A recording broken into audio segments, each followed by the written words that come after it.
سلام دخترها، چطورید؟ من اومدم با یه هد اسکارف جدید خوشگل. ببینید، بله، سحر قرشیان هستم از بافتنی قشنگی. هفته اینجا براتون آموزش های جدید دارم و این بار یه هد اسکارفی بافتم که خیلی درخواستش زیاد بود. اون هد اسکارف روسیه که خیلی تو دایرکت میفرستید، اما اومدم یه مدل ساده ترش رو بافتم. حالا بهتون درباره اون آموزش هم میگم. این اسکارف های روسی که اکثرا 2 میل بافته میشه، من هم اینو براتون بافتم. خیلی شیکه، خیلی نازه، سریع بافته میشه، بافتش آسونه، 4 تا رج تکرار داره. این بافت ناف لیلی زیبا. ناف لیلی شما هم بهش گفتید ناف لیلی؟ آره، از قدیم همین اسم بود. ببینید این لطافتش رو میبینید. اولی که برای کانوا من میگم که من با چه کانوایی بافتم، دسترسم هستش، میتونید از همین استفاده کنید. اگر خواستید کانوای مشابه استفاده کنید، حتما کانوایی باشه که نرم باشه، لطیف باشه. و این قسمت رو من بخار زدم، اما اینجا ببینید بافت اصلیش این بوده، این کش بافت. این قسمت رو پوشوندم و بخار نزدم، اما این پایین رو بخار زدم که همینقدر لطیف و نرم پشت سر قرار بگیره. و میدونید دیگه این به این صورت روی سر میمونه، تار میشه، این میاد دکمه پشت سر قرار میگیره. البته که میتونید این زیر هم قرار بدید، دکمه پشت سر قرار میگیره. خیلی باحاله، جوان پسند، استایل جوانهای امروزی رو میسازه. چون که کلاه سرشون نمیکنن، گرمه، مخصوصا برای هوای این روزهای تهران خیلی گرمه. و اینکه پوشش مناسبی هم هستش برای سرشون، مخارم میپوشونه. بزن بریم ببافیم. قبلش کامنت یادت نره، لایکو بزن، کامنتو بفرست، بریم. آلیز بیبی بست. این کدوم کانواس؟ همون کانوایی که من باهاش این هدبند رو بافتم که آموزشش روی همین کانال یوتیوب هستش و گفتم 25 گرم مصرف شد، 75 گرم باقی مونده. میخوایم با این یه مدل دیگه ببافیم. 100 گرمه، 240 متره. کد رنگش هم 224. با میل شماره 3 میبافم.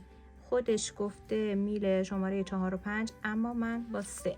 قبل از اینکه بخوایم ببافیم، مثل همیشه دفتر بافتنی قشنگه رو بیارید، یه خودکارم بیارید، تمام نکات رو یادداشت کنید و بعد شروع کنید به بافتن. تا انتهای فیلم رو ببینید، بعد ببافید. خیلی مهمه. من که تو این آموزش میخوام یه سری از کامنت هایی که همیشه هست رو جواب بدم.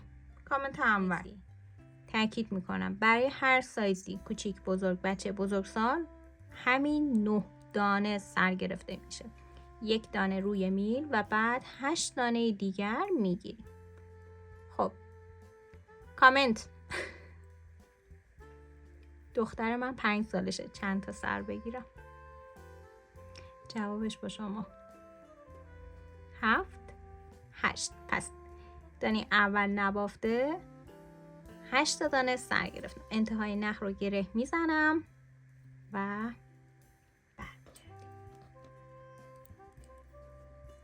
رج پشت بافت. ما روی 3 تا دانه وسط میخوایم که ناف لیلی رو ببافیم. اینجا پشت بافته و باید رو بافته بشه.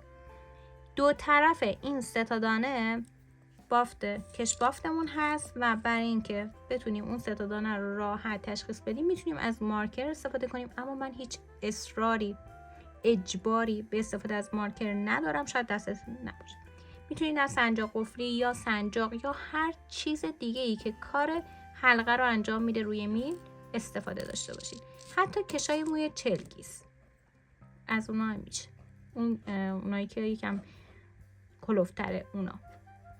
رج پشت بافت. دانه اول نبافته، نخو میبریم پشت بافت، زیر میبافیم. دانه بعدی رو. تا اینجا 3 دانه کش بافت ما بافته شد. ببینید، رو، زیر، رو. دانه اول هم رو حساب کردیم. حالا یه مارکر میذاریم، 3 تای وسط رو بافته میشه. 1 2 3. دوباره مارکر رو میذاریم.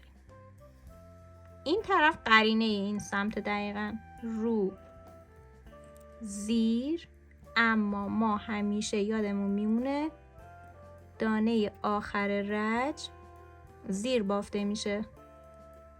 از سمت چپ حلقه جلویی زیر میبافیم. برمیگردیم روی این رج دانه اضافه میشه قبل و بعد از مارکر، ستای وسط.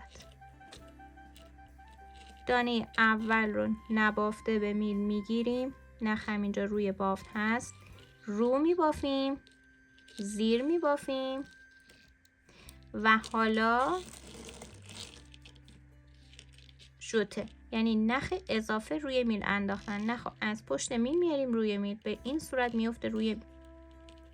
مارکر رو رد میکنیم، 3 دانه زیر میبافیم. 3 مارکر رو رد میکنیم دوباره. هر کاری این طرف انجام میشه این طرف هم انجام میشه. نخ فقط برعکسشه. نخ روی میل میندازیم و بعد دانه ها هر طور که هست میبافیم. زیر، رو، دانه آخر از سمت چپ زیر بافته میشه. برمیگردیم. به تعداد دانه هامون 2 تا اضافه شد 11 تا. دانه اول نبافته، هر طور که هست میبافیم. زیر، رو. حالا میرسیم به ژوته. رو بافتیم و بافتمون کش بافته دیگه. زیر، رو، زیر. این که رو هستش دانه بعدی میشه زیر. مارکر رو رد میکنیم، 3 دانه رو مثل قبل بافته میشه. دوباره مارکر رو رد میکنیم. اینجا گفتم برعکس همین طرف، یعنی اول ژوته بافته میشه بعد دونه ها. هر چی که اینور بافتیم اینور هم بافته میشه. باید زیر بافته بشه. یک کلک دیگه، یه تقلب دیگه به دانه بعدی نگاه میکنیم. رو هستش، پس این دانه زیر بافته میشه. زیر، رو، زیر و دانه آخر هم زیر بافته میشه. هم شد. برمیگردیم. نبافته، هر طور که هست میبافیم. دیگه نمیگم رو زیر، هر طور که هست. ژوته رو اضافه میکنیم، نخ روی میل انداختیم، مارکر رو رد میکنیم. حالا این 3 تا میخواد بشه ناف لیلی. ما 3 تا دانه داریم. دانه سوم از روی بافت، دانه سوم رو با میل راست بلند میکنیم و میکشیم روی اون 2 تا به این شکل. دانه اول رو زیر میبافیم، یه نخ روی میل میندازیم از پشت بافت به روی بافت و دانه بعدی هم زیر بافته میشه. پس شد همون 3 تا دانه ای که بود. مارکر رو رد میکنیم، دوباره ژوته میندازیم، دانه ها همونطور که هست بافته میشه. رو، زیر، رو و زیر. برمیگردیم. دانه اول نبافته، هر طور که هست میبافیم تا برسیم به ژوته. وقتی رسیدیم به ژوته نگاه میکنیم به دانه قبلش، زیر هستش، پس این رو بافته میشه. مارکر رو رد میکنیم، این دانه ها رو بافته میشه و این ژوته ای که انداختیم باید حفره بیفته. به این صورت میبافیم که حفره بیفته. رو، مارکر رو رد میکنیم، نگاه کنیم به دانه بعدی زیر هستش، پس این باید رو بافته بشه. رو، زیر، رو، زیر، دانه آخر هم زیر بافته میشه. برمیگردیم. نبافته، دانه ها همینطور بافته میشه و دیگه این 4 رج تکرار میشه. زیر، یه ژوته میندازیم، مارکر رو رد میکنیم، 3 تا زیر میبافیم، مارکر رو رد میکنیم، ژوته میندازیم، زیر، رو، زیر و رو، دانه آخر روی بافت، زیر، پشت بافت هم دانه آخر زیر بافته میشه. برمیگرد. دانه اول نبافته، وقتی پشت بافتیم دانه اول که میخوایم ببافیم زیر هست، وقتی روی بافتیم دانه اول رو هستش. دانه ها رو همینطور میبافیم، آخرین دانه ای که بافتیم روه، بس ژوته میشه زیر. مارکر رو رد میکنیم، 3 دانه رو میبافیم، مارکر رو رد میکنیم، ژوت زیر بافته میشه، دانه های بعدی همونطور که هست بافته میشه، دانه آخر زیر. برمیگردیم و دوباره ما این رج باید ناف لیلی رو ببافیم. هر 4 رج این بافت تکرار میشه.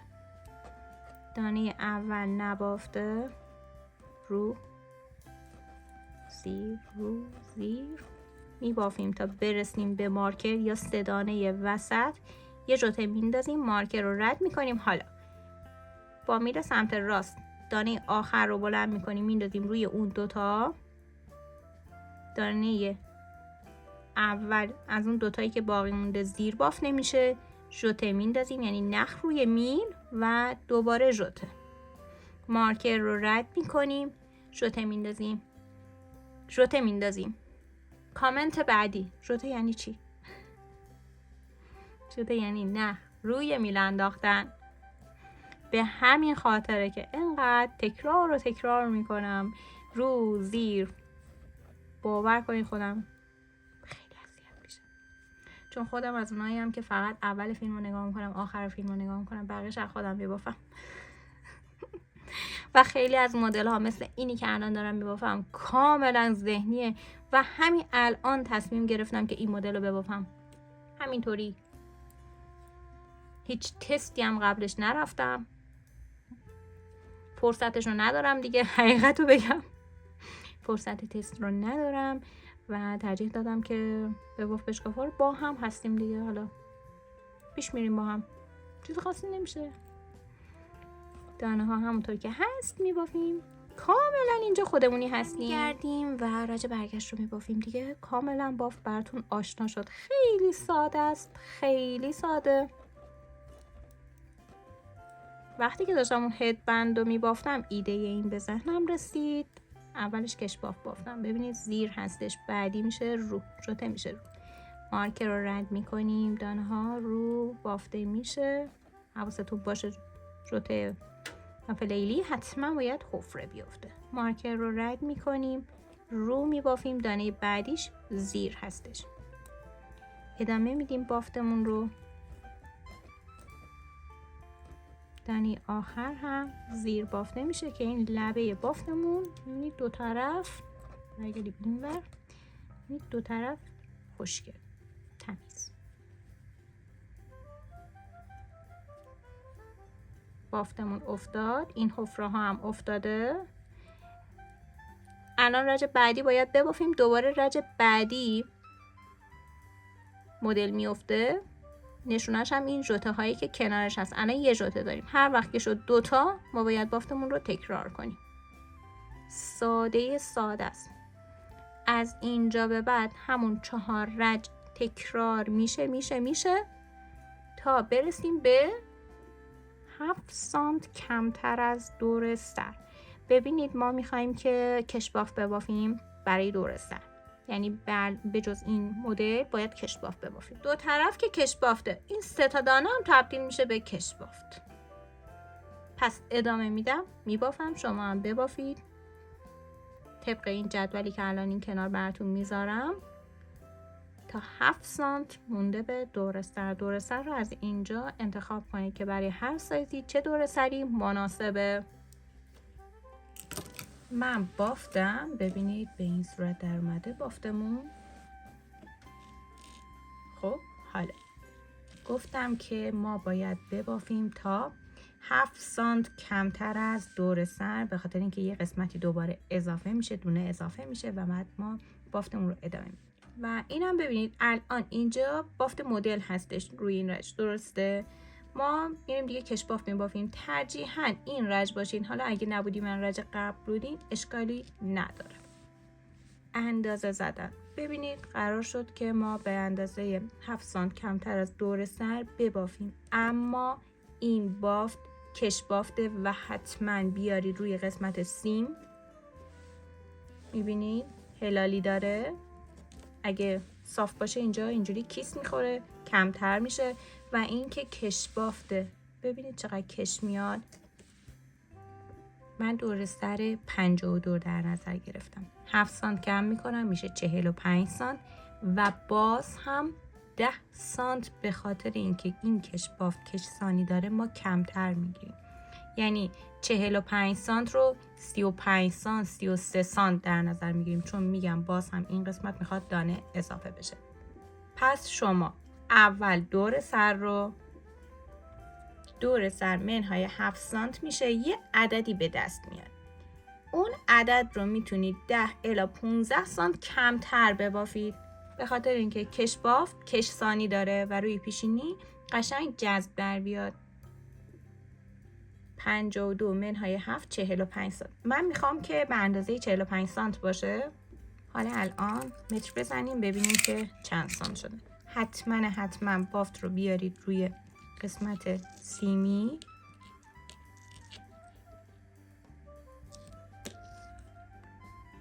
بین 33 در نظر میگیریم، میام چون کش ثانی.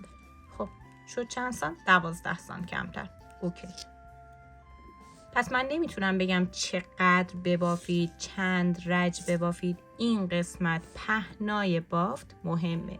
باید برسیم به 10 الی 15 سانت کمتر از اون اندازه‌ای که تکرار میکنم برای دوستان مبتدی. از دور سر 7 سانت کمتر میگیریم، یه عددی به دست میاد. مثل اینجا که 45 سانت شد برای من. این 45 سانت کشیده شده یه کش بافته. پس وقتی که کش بافتمون به این صورت قرار گرفته 10 الی 15 سانت هم ازش کمتر میکنیم. در اصل بافت ما الان رسیده به اون 45 سانت، ولی وقتی میخوایم اندازه بزنیم جمع شده دونه ها و باید کمتر در نظر بگیریم. حالا بریم کش بافت رو ببافیم، بافتمون تمام بشه. ما الان اینجا میخوایم که کش بافت اضافه کنیم. چقدر؟ به اندازه 3.5 الی 4 سانت. ببینید اینجا الان 4 سانت. حالا میشماریم ببینیم چند تا. 2 4 6 8 10 12 تا. دیدید؟ این 4 سانت ما اینجا شد 12 تا دانه. شما هم اندازه بزنید ببینید چند تا میشه. به اندازه 4 سانت. به اندازه ها دقت داشته باشید. تعداد دانه بستگی به نخ داره. اینجا رو ببینید، نخ رو نگه میدارم، دور انگشت میپیچم، از پایینی رد میشم، بالایی رو میگیرم میندازم روی میکشم نخ. دوباره دور میپیچیم، از پایینی رد میشیم، حلقه بالایی رو میگیریم و حالا بیرون میکشیم. 12 تا دانه به این صورت اضافه میشه. 3 4 5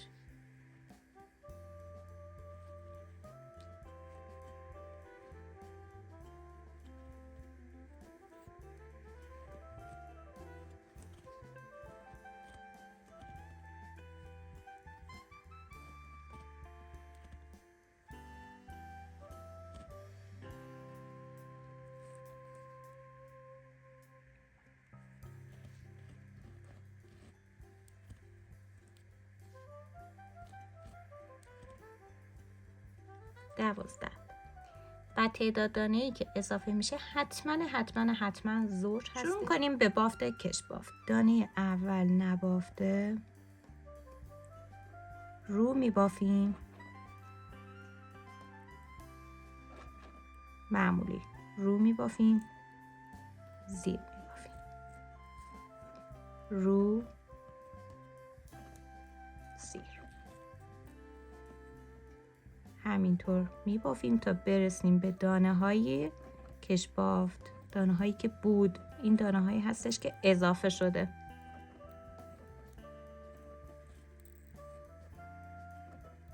رو زیر، رو زیر، رو. میبینید الان اومدیم دیگه روی دانه های کش بافتمون، همونجا که بودیم. زیر، رو، ادامه میدیم دیگه. همینطور ادامه میدیم. این دانه ها که همینجور که هست بافته میشه. خب میرسیم به اون 3 دانه وسط. اول اینکه دیگه ژوته‌ای اضافه نمیشه، تموم شد، و اون 3 دانه هم تبدیل میشه به بافت کش بافت. پس تا اینجا نبافته رو زیر بافته شد، اومدیم روی این قسمت زیر رو میبافیم. الان رسیدم و اینجا همیشه دانه اضافه میکردیم. ببینید رو زیر، دانه وسطی از اون 3 تا میشه رو، زیر رو تا انتها ادامه میدیم. دیگه بافت نکته‌ای نداره، تا انتها باید ببافیم. رسیدم به دانه های انتهایی، زیر رو، دانه آخر هم زیر. خب همین تعداد دانه ای که اینجا سر انداختیم رو اینجا هم سر میگیریم. ما میتونیم این اسکارف رو روش های مختلفی ببافیم. این بار میخوایم به این صورت ببافیم، دکمه میخوره.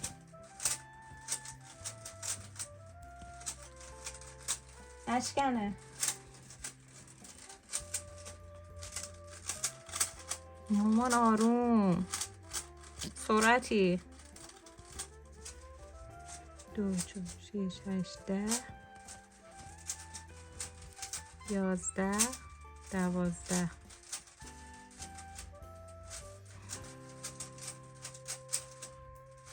برمیگردیم. دانه اول رو نبافته میگیریم. خب اینجا راجع پشت بافت هستیم. دانه اولی که میخواییم ببافیم میشه زیر، زیر رو، زیر رو، ادامه میدیم تا برسیم به دانه های کش بافتمون.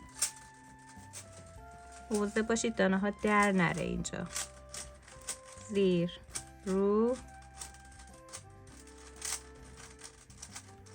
زیر رو، میرسیم به دوتای آخر، زیر و رو میبافیم. خب ببینید از اینجا به بعد میشه بافتمون دیگه، زیر رو، زیر تا انتها به همین صورت ادامه میدیم. همین دوتا رج رو تکرار میکنیم و این که میخوایم اینجا الان جا دکمه بزنیم. کلا باید 3 سانت ببافیم، پس 1 سانت و نیم میبافیم، جا دکمه میزنیم، دوباره 1 سانت و نیم رو میبافیم. من الان میبافم تا این 1 سانت و نیم کامل بشه و اینکه میگم من چند رج بافتم، اما شما به تعداد رج کاری نداشته باشید، اندازه بزنید. 1 سانت و نیم باید ببافیم. بده من درست کنم. منم بلدم. سفید بالا بود، زرد پایین. نه برعکس. زرد. خب باید هم رنگ میشد. سفید پایینه دیگه، باید هم رنگ میشد. نه ما رو باید اول دور زرد جمع کنیم. خب نه باید دور سفید جمع کنیم. اشتباه شد.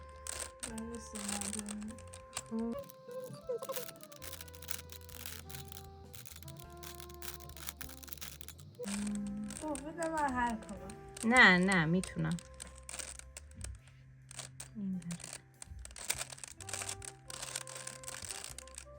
3 تاش درست شد. این کجاست؟ اون که زرده، باید سفید رو جمع کنیم. زرد رو باید جمع کنیم اول. نه چرا نه سب کن، خودم درست میکنم، بلدم. سفید رو باید جمع کنی، بده من.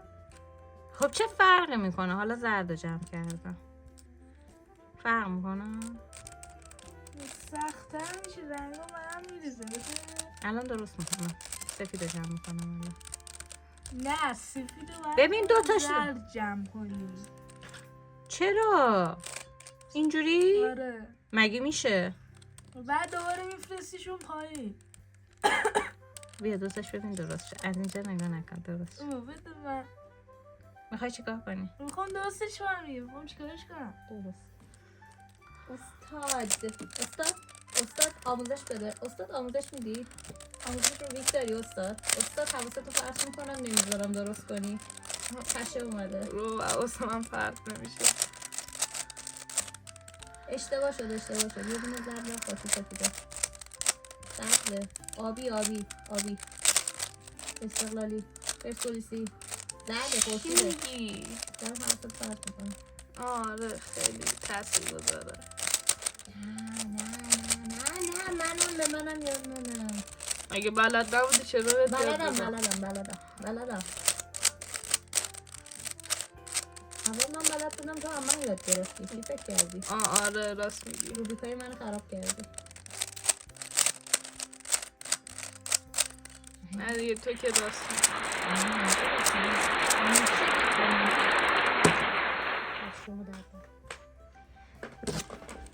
من درست کردم.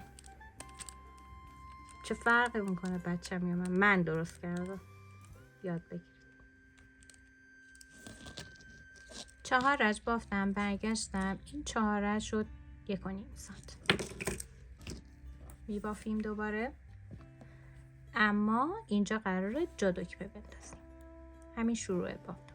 دانه اول نبافته رو میبافیم، زیر رو، یعنی ما 4 تا دانه بافتیم. اولی نبافته 3 تا هم که بافتیم. این 2 تا دانه با هم یکی میشه، از زیر میبافیم به این صورت. و حالا یه نخ روی میل میگیریم، یعنی ژوته. نخ از پشت میل اومد روی میل، دانه هامون رو ادامه میدیم به همین شکلی که هست. تمام دانه ها بافته میشه، برمیگردیم، رج برگشت، ژوته بافته میشه و حفره میفته برای جادوکمه. میبافم، برمیگردم تا برسم به این نقطه، تا انتهای رج میرم و دوباره برمیگردم تا برسم اینجا. بافتم، رسیدم به این چندتای آخر، زیر رو، رسیدیم به ژوته. زیر بافته میشه طوری که حفره بیفته. بقیه دوباره به همون صورتی که هست بافته میشه، رو زیر رو. دوتای آخر هم که مثل همیشه زیر بافته میشه. برمیگردیم، 2 رج دیگه بافتیم. خب اینجا چند رج بافته بودیم؟ 4 رج بافتم، شد 1.5 سانت. اینجا هم دوباره بعد 1.5 سانت ببافیم دیگه، درسته؟ 4 رج، 2 رجش رو بافتیم، 2 رج دیگه میبافیم و دانه هامون رو کور میکنیم. اینجا میشه 3 سانت. پس این 2 رج کش باف رو میبافم، برمیگردم. بافتم، تموم شد، برگشتم. 2 رجی که گفتم رو بافتم و الان اینجا 8 رجه، 3 سانته. روی اسکارف قبلی یه مدل خوشگل کور کردن رو یاد گرفتیم. حالا اینجا میخوام بهتون بیام یه نکته دیگه بگم.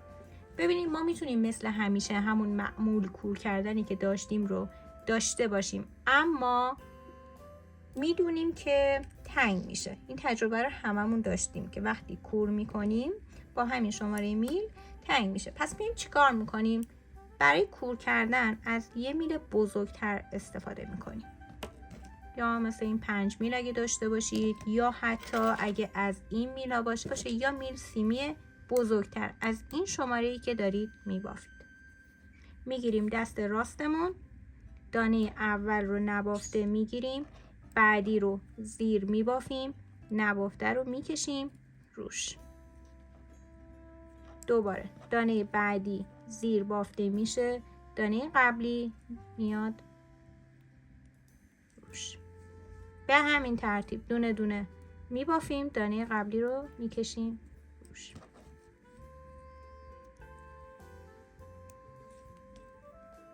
ببینید این باعث میشه که دانه هامون درشتر بشه و تنگ نشه.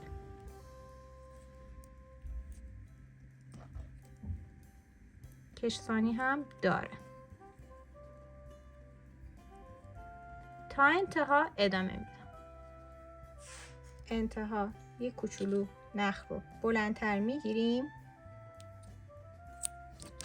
و بعد میگیریمش روی سوزن، میبریم داخل بافت. گرفتم روی سوزن، اول محکم میکنم و بعد میبرم داخل بافت.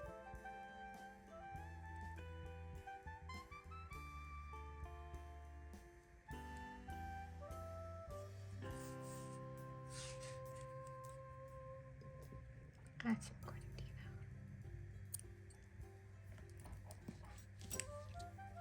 اینجا شد جا دکمه، این طرفش هم یه دکمه میدوزیم. خب حالا نکته ای که هست، ببینید این قسمت ها کش میاد و به این صورت میاد. یه بخار خیلی ملایم به این قسمت بزنید که کاملا خودش رو باز کنه. اوکی؟ قشنگ تر میشه. این قسمت نه ها، این فاصله اصلا، این قسمت ها اصلا بخار نخوره، این قسمت که این کشباف خودش رو نشون بده. با فاصله 5 سانت اتوی بخار رو نگه دارید، بخار بزنید روی بافت نچسبه. ترجیحاً دکمه های چوبی استفاده کنید. ببینید دقیقاً نقطه مقابل جا دکمه این قسمت میدوزیمش. دیدی که نخ آوردم، از پشت بافت اول محکمش میکنم،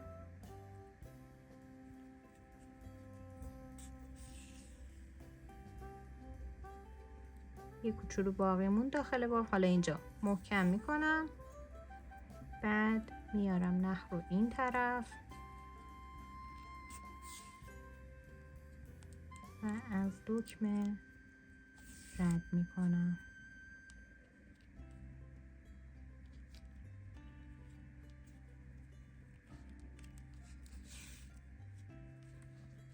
چند تا کوک میزنیم.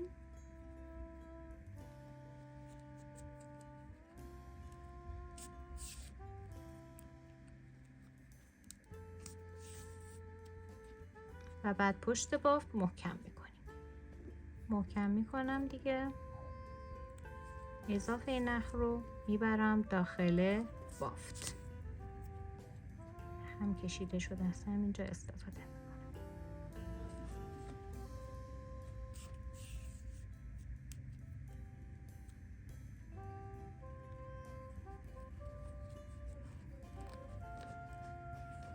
اضافه نخ رو قطع میکنیم. یه نخی که باقی مونده، این که این دو سمت شد. خب یه نخی که باقی مونده اینجا. ما میتونیم هم براش منگوله بزنیم، ولی ترجیحاً اینجا منگوله نزنیم. همین رو به همین صورت نگه می‌داریم، یا اینکه این نخ رو میگیریم روی سوزن و جمعش میکنیم اینجا رو. الان گرفتم روی سوزن.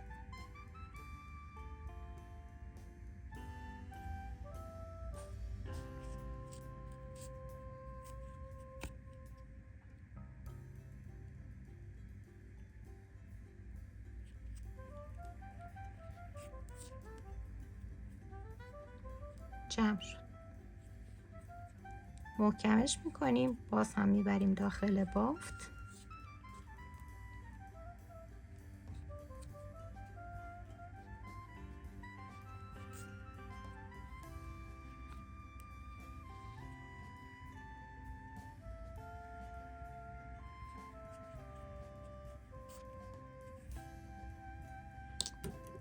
قطعش میکنیم و تمام. ببینید به این خوشگلی میاد، پشت سر بسته میشه.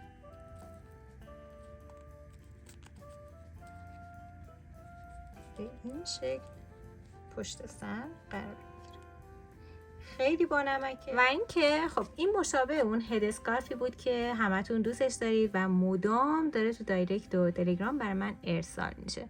من اونا رو هم بافتم. آره بافتمشون، فقط اینکه نمیدونم هنوز اینجا بفرستم یا نفرستم. اگه دوست دارید بفرستم، همینجا برام کامنت بذارید، بنویسید مینی اسکارف روسی رو هم آموزش داشته باشم. دوستتون دارم خیلی زیاد. تا آموزش دیگر، خدا نگهدارتون. مراقب خودتون باشید.